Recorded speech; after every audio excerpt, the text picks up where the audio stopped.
एक गांव में शारदा नाम की एक बुजुर्ग महिला रहती थी। बेटा रमेश था और बहू का नाम था अनामिका। रमेश जुए का दीवाना था। उसने अपने सारे संपत्ति एक एक करके जुआ खेल के सब गवा दिए।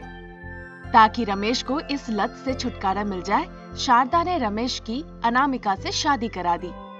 उसके बावजूद रमेश में कोई बदलाव नहीं आता है। अनामिका बहुत ही खूबसूरत महिला थी। इतनी खूबसूरत पत्नी होने के बावजूद रमेश थोड़ा भी नहीं बदलता है। तभी एक दिन अनामिका कहती है, सासू माँ, उन्होंने इस घर को गिरवी में रख दिए। अब हम इस घर में नहीं रह सकते माँ। मैं भी वही सोच रही थी बहू। उसकी हरकतों की वजह से अब हमें भाड़े के घर में रहना पड़ेगा। कब तक चलेगा सासू माँ? हमारी क्या गलती है? हमें क्यों तकलीफ सहन करना? मैंने बहुत बड़ी गलती की है। मुझे लगा था शादी के बाद वो बदल जाएगा, पर मुझे नहीं लगा था वो इतना ज्यादा नीचे गिर जाएगा। शारदा अनामिका जब इस तरह की बातें कर ही रही थी, तभी रमेश आ जाता है और आते आते शराब की बोतल भी ले आता है। माँ, मुझे पैसे चाहिए। अनामिका, मुझे पैसे चाहिए। मेरे लिए पैसे ले आओ। जल्दी जल्दी जाके पैसे ले आओ। अरे, तुम नशे की हालत में इस तरह बड़बड़ा रहे हो। तुम्हारी दिक्कत क्या है? ऐसा क्यों निकले तुमने तो जीवन ही बर्बाद कर दिया। लखवा लग जाए तुम्हें। माँ, मुझे डांटो नहीं। तुम डांटती हो ना तो फिर भी बहुत अच्छी लगती हो। पर ये जरूरी बात नहीं है। जरूरी बात है पैसे चाहिए मुझे, नहीं तो तुम मर जाओ या मुझे मार दो। उधर समय हो रहा है, जुआ खेलने जाना है मुझे। छी, इतना होने के बावजूद आप में कोई बदलाव नहीं आया। कैसी जिंदगी है आपकी? आप में मानवता ही नहीं है। आप महिलाओं पे इस तरह से अपना रवैया दिखाएंगे? मैंने इस घर को गिरवी रख दिया है। मेरी प्यारी, हमें अब किराए के घर में जाना होगा। रमेश का एक एक शब्द शारदा और अनामिका के दिल में तीर की तरह वार कर रहे थे। वो रोते हैं और फिर चले जाते हैं। वहाँ से वो एक भाड़े के घर में जाके रहने लगते हैं। फिर उन्हें दिखता है कि उनके पास खाने के लिए एक दाना भी नहीं है, उनके पास पैसे भी नहीं है। तभी अनामिका एक फैसला लेती है। सासू माँ, इस तरह से बिना काम किए हुए घर चलाना बहुत मुश्किल है। मुझे काम के लिए जाना होगा। अगर मैं थोड़े पैसे कमाती हूँ, फिर हम अच्छे से जिंदगी बिता सकते हैं। मैं बहुत ही दुखी हूँ। तुम इतनी सुंदर हो, एकदम गुड़िया जैसी लगती हो, पर मेरे बेटे ने बहुत बड़ी गलती की। तुम्हारा देखभाल ना करके तुम्हें बहुत कष्ट दिया। बेचारी तुम, उसका कष्टों का फल तुम्हें भुगतना पड़ रहा है। अगर मैंने तुमसे शादी नहीं कराई होती तो आज तुम्हारी शान की जिंदगी होती। मुझे माफ करना, मुझे माफ कर देना बेटा। ऐसा मत कहिए सासू माँ, आपने ऐसा जानबूझकर नहीं किया। आपने तो अपने बेटे की खुशी के लिए ये सब किया था। आपको क्या पता था सासू माँ कि ऐसा हो जाएगा? दुखी मत होइए सासू माँ, अब से सब अच्छा होगा। मैं काम करूंगी, हम पैसा कमाएंगे, फिर देखिएगा उन पैसों से हम अच्छे से अपनी जिंदगी बिताएंगे। मुझे लगता था कि मेरा कोई बेटा ही नहीं है, लेकिन उम्मीद नहीं थी कि तुम मेरा बेटा बन जाओगी। मैं बहुत खुश हूँ, मुझे सोने जैसी बहू मिली है। अनामिका ने अपनी सासू माँ से इस तरह बात की, फिर काम पे चले गई। अनामिका दिहाड़ी मजदूरी का काम करने लगी। जो पैसे वो कमाती थी, उन पैसों से अनामिका की सासू माँ जो मांगती थी वही लेकर आती थी। इस तरह वो उन्हें खुश करती थी।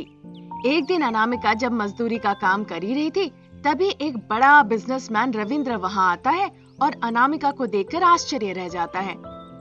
देखो, तुम बहुत ही खूबसूरत हो। तुम्हें इस तरह से मजदूरों का काम करते देख मुझे बहुत दुख हो रहा है। तुम मॉडल के लिए क्यों नहीं जाती? वहाँ तुम बहुत फेमस हो जाओगी। पूरी दुनिया तुम्हारे बारे में ही बातें करेंगे। सर, आप क्या कह रहे हैं? मुझे कुछ समझ में नहीं आ रहा है। मैं कैसे मॉडल बन सकती हूँ? मैं तो यहाँ पे मजदूरी का काम करती हूँ, फिर मैं मॉडल कैसे बनूं? इसके लिए तो कोई अवकाश ही नहीं है। ऐसा नहीं है, तुम बहुत अच्छी मॉडल बन सकती हो। अगर जैसा मैं कहूँ वैसा सुनोगी तो कोई दिक्कत नहीं होगी। आने वाले भविष्य में कई लोगों के लिए तुम मिसाल बनोगी। तुम अनगिनत पैसे भी कमा सकती हो। मुझे ऐसी किसी चीज की आशा नहीं है। मैं बस कड़ी मेहनत करती हूँ। शाम में जो पैसे कमाती हूँ उन पैसों से मैं और मेरी सासू माँ बहुत खुश है। इसके अलावा मुझे और कुछ नहीं चाहिए मालिक। वो दिन अच्छे से निकल जाता है। फिर अनामिका घर जाती है और अपनी सासू माँ को सारी बातें बताती है। सुन के शारदा बहुत खुश होती है। बेटा अनामिका, अगर तुम मॉडल बन जाती हो तो बहुत लोगों का भला होगा। तुम इस तरह से लोगों के सामने मिसाल कायम कर सकती हो। तुम्हें इस तरह देख के लोगों को भी हिम्मत मिलेगी। एक बार सोच के देखो बेटा। अब जब आप मुझे समझा रही हैं सासू माँ, तो एक एक करके मैं समझ रही हूँ। मैं वही करूँगी जो आप कहेंगी। बाद में सब ईश्वर की इच्छा। अनामिका अगले दिन ही रविंद्र से मिलने जाती है। वो कहती है रोज काम के बाद वो मॉडलिंग के लिए आया करेगी। इस बात के लिए भी रविंद्र बाबू तैयार हो जाते हैं। कुछ दिन निकल जाते हैं। अनामिका के तस्वीरें देखकर कई बिजनेसमैन आगे बढ़ के आते हैं। अनामिका से वो अपनी एड शूट करवाने की मनोकामना रखते हैं। रविंद्र जी अनामिका को बुला के कहते हैं, क्या हुआ सर, आपने जल्दी आने का संदेश भिजवाया? क्या हो गया बताइए ना। एक खुशखबरी है अनामिका, तुम्हें मॉडल के लिए चुना गया है। कई बड़े बड़े लोग तुम्हारा इंतजार कर रहे हैं। अब तो तुम करोड़ों में कमाओगी, स्टेज में जाने वाली हो। लोग तुम्हारे साथ एड शूट करना चाह रहे हैं। ये लो 50 लाख का चेक। कल से तुम डेली मजदूरी के काम के लिए मत जाना। कल सुबह सुबह आकर मेरे ऑफिस में मिलना। रविंद्र जी की बातें सुन के अनामिका बहुत खुश होती है। उसकी खुशी की कोई सीमा नहीं रहती। जो कुछ भी उसकी इच्छा होती है वो सब खरीदती है। देखते ही देखते सासू माँ और बहू रानी अमीर और धनवान हो जाते हैं। सिर्फ इतना ही नहीं, उन पैसों से सास बहू गरीबों की मदद भी करते हैं। रमेश अपनी जुआ की लत छोड़कर अनामिका के पास लौट आता है और वो सभी एक साथ खुशी खुशी रहने लगते हैं। एक गांव में रमेश नाम का एक किसान रहता था। वो खेती बाड़ी करके अपनी जीविका चलाया करता था। वो फल सब्जियां उगाता था और उन्हें बेचकर जो पैसे होते थे उससे अपनी जरूरत की चीजें खरीदा करता था। रमेश की माँ शारदा उसे हमेशा डांट फटकार लगाया करती थी। रमेश की पत्नी भी उस पे बहुत गुस्सा किया करती थी क्योंकि वो पर्याप्त पैसे नहीं कमाता था। तभी एक दिन वो कहती है, अजी, इस तरह अगर आप सब्जियां बेचते रहेंगे तो हम पैसे अच्छे कैसे कमाएंगे? क्या आप ये काम बंद नहीं कर सकते हैं? हाँ, तुम ऐसा कहोगी तो कैसे चलेगा अनामिका? यही काम आता है बस मुझे। बताओ मैं क्या करूं? अगर हम सब्जियां बेचते हैं तो हमें बस घाटा ही होता है, फिर भी आप वही काम करते हैं। क्यों बताइए? देखो अनामिका, मैं सब्जियां इसलिए नहीं बेचता हूँ ताकि मुनाफा कमाऊं, लोगों का पेट भर सकूं। इस काम से मुझे बहुत खुशी मिलती है। मैं यही काम करूंगा, समझी? आप बस ऐसे ही कहते रहिए। दूसरी तरफ हमें कितना नुकसान हो रहा है, देख लीजिएगा। कहीं मुझे और सासू माँ को रास्ते में बैठ के भीख न मांगना पड़े। बहू जो कह रही है वो तो सही कह रही है। अब तक हम सब्जियों का कारोबार करते रहे लेकिन कोई मुनाफा नहीं हुआ। हमने बस नुकसान ही देखा। अभी भी अगर सोच ना बदले तो कैसे चलेगा? तुम वही धंधा कर रहे हो जो मुझे अच्छा नहीं लगता है। उसके लिए मैं तुम्हें इतनी डांटती हूँ, फिर भी देखो तुम में कोई परिवर्तन ही नहीं। देखिए, इस धंधे में हम मुनाफा नहीं कमा पा रहे हैं। हमें कोई ऐसा व्यापार करना होगा जिससे अधिक पैसे कमा सके। उस बारे में कुछ सोचिए और जल्दी कुछ कीजिए। देखो अनामिका, तुम जिस बारे में बात कर रही हो वो गलत है। तुम मेरा पसंदीदा काम करने से मना कर रही हो। ऐसा है तो मैं इस घर में ही नहीं रहूंगा। ऐसा कहकर रमेश वहाँ से चला जाता है।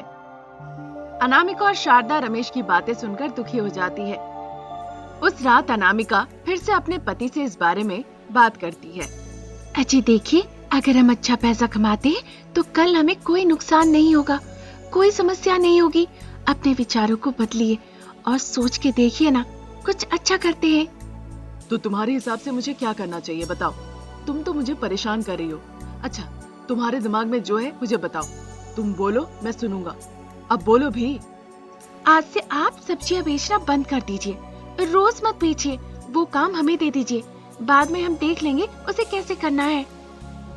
तो तुम लोग क्या करने वाले हो सब्जियों के साथ? हाँ, वो मैं आपको बाद में बताऊंगी। पहले मैंने जैसा कहा वैसा कीजिए। तो रमेश वैसा ही करता है जैसे कि उसकी पत्नी ने कहा था। वो सब्जियां ले आता है और उसे बिना बेचे हुए उन्हें दे देता है। अनामिका और शारदा उन सब्जियों से पकौड़ियां बनाने लगती है। वो सोचते हैं लोग सब्जियां खरीदने आएंगे तो सब्जियों के साथ साथ वो पकौड़ियां भी खरीद के लेकर जाएंगे। लोग पकौड़ियां देखकर बहुत उत्साहित हो गए। वो सभी आकर पकौड़ियां खाने लगे। ये देखकर रमेश बहुत आश्चर्य हुआ। बहुत खूब, मैंने तो सोचा ही नहीं था इतने लोग आ रहे हैं अब तो। अनामिका, तुम्हारे पकौड़ियां लोगों को बहुत पसंद आ रहे हैं। हम तो बहुत जल्द मशहूर हो जाएंगे।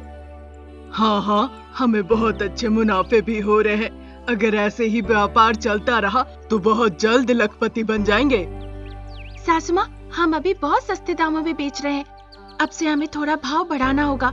वैसे भी लोग यहाँ पैसे के लिए नहीं आते हैं जो खाने आते हैं, वो स्वाद के लिए आते हैं। हमें बस स्वाद मेंटेन रख के भाव बढ़ा देना होगा। वाह, बहुत अच्छा कहा है। अगर हम ऐसा ही करते रहे तो पैसे आते रहेंगे, आएंगे नहीं दौड़ के आएंगे। अनामिका और शारदा दिन ब दिन भाव बढ़ाने लगते हैं। जो लोग वहाँ आते थे वो आना अब धीरे धीरे कम हो जाता है। तब सास बहू इस बारे में सोचने लगते हैं। देखो बेटा, तुमने जैसा कहा हमने किया, पर लोगों का आना अब कम हो गया है। अब जैसा मैं कहती हूँ वैसा ही करो। ठीक है सासू माँ, अब जल्दी कहिए। हम एक बोर्ड लगाएंगे जिसमें भाव कम लिखेंगे। ये बोर्ड देखकर जब लोग खाने आएंगे, खाने के बाद पैसे देंगे, तब हम जाके वो बोर्ड बदल देंगे और वो बोर्ड लगाएंगे जिसमें ज्यादा भाव लिखे हो। फिर जिन्होंने पकौड़ियाँ खाई थी हम उनसे ज्यादा पैसे मांगने लगेंगे। समझी? कैसा है मेरा प्लान? अरे वाह, ये तो सुपर प्लान था। आप तो बहुत स्मार्ट है सासू माँ। ऐसा करने से हमें बहुत मुनाफा होगा। तुम लोग जो करने जा रहे हो ये बहुत बड़ी गलती है। वैसे भी तुम्हारे पकौड़ियाँ बहुत स्वादिष्ट होते हैं, सभी लोग पसंद करते हैं। तुम लोग ज्यादा बनाओ और ज्यादा बेचो, इससे मुनाफा खुद ब खुद ही बढ़ जाएगा, है ना? अजय महान आत्मा, इसमें हमारा मुनाफा नहीं बढ़ने वाला, इससे हमारी मेहनत बढ़ जाएगी।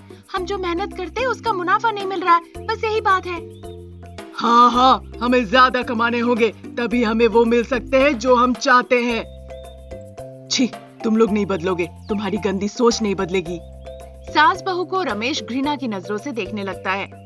लोग बोर्ड देखकर वहाँ पे गर्मा गर्म पकौड़ी खाने आने लगे, पर खाने के बाद उनसे महंगे पैसे लिए जाने लगे। ऐसे ही कुछ दिन निकल गए।